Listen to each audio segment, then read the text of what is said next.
Isn't it strange that the demi-fiend appears in multiple games?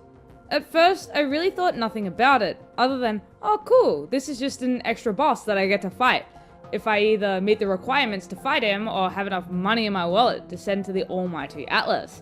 However, after the recent announcement of Shin Megami Tensei V Vengeance, my mind started to wander, and I asked myself, why is the demi-fiend in the game? Well, the obvious answer to that question is because he would most likely be the best DLC boss that money could buy for a mainline SMT title, though this isn't the only time that he has strayed from his world. Seeing as Atlas makes every one of their titles canon to the greater Megami Tensei universe, this got me thinking about whether or not Shin Megami Tensei III Nocturne had a canon ending. So, I decided to investigate this idea.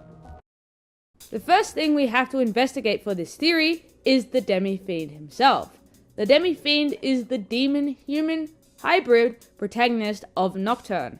He was created when the nameless protagonist fell into the Vortex world during the conception, where the young Louis Cypher and his caretaker fed the young boy Magatama, a parasitic demonic entity which fused with him and resulted in the demi-fiend.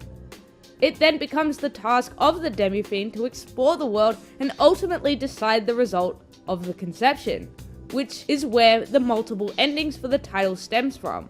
Besides being an all-powerful being that can summon demons at will, that's all we really need to know about him for this theory.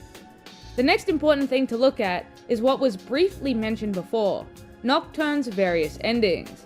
There are 6 different conclusions in Nocturne, with only 2 of them actually allowing the demi-fiend to continue.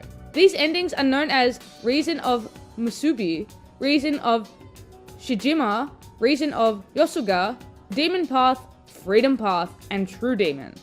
4 of these 6 endings has the demi-fiend siding with one of the several human characters that end up in the world alongside the protagonist, in order to create the new world in their image, except for the Freedom Path, which has the world revert to what it was prior to the conception. In these endings, it appears as though the demi-fiend is stripped of his demonic powers and downgraded back into the silent human protagonist that we started the game with.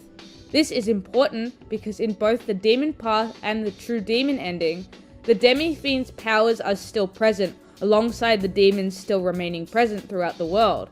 While these endings don't exactly tell us whether or not the demi-fiend is eternal, like other demonic entities, it does indicate to us that he still exists, which is important when you take into consideration that Nocturne isn't the only game the characters appeared in.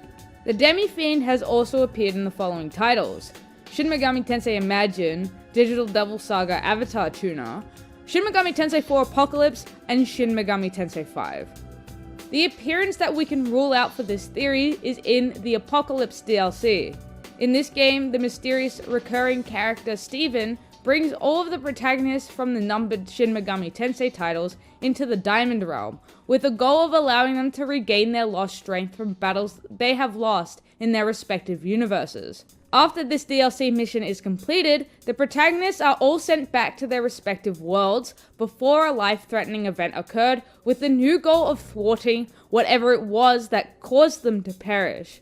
This event can be considered irrelevant as they were sent back in time to before significant events in their respective timelines take place. The 2 appearances from Shin Megami Tensei V and Digital Devil Saga only really do a couple of things. The DLC boss from 5 and the hidden New Cycle Plus boss from Digital Devil Saga suggest that the demi-fiend still exists, which would imply that one of the demon endings did in fact occur. While there isn't much else to analyze about the fight in Digital Devil Saga, there is something interesting about the more recent encounter in 5. In that title, you first must defeat the same 9 fiends that the demi-fiend has to defeat to complete the Labyrinth of Amala in order to encounter him. This heavily references what the player needs to complete to get the True Demon ending in Nocturne, which could hint towards that resolution being canon, though these 2 events aren't the strongest arguments for it, as they could just potentially be explained by the demi-fiend just utilizing the Amala network to travel to different universes while on his quest throughout the Vortex world.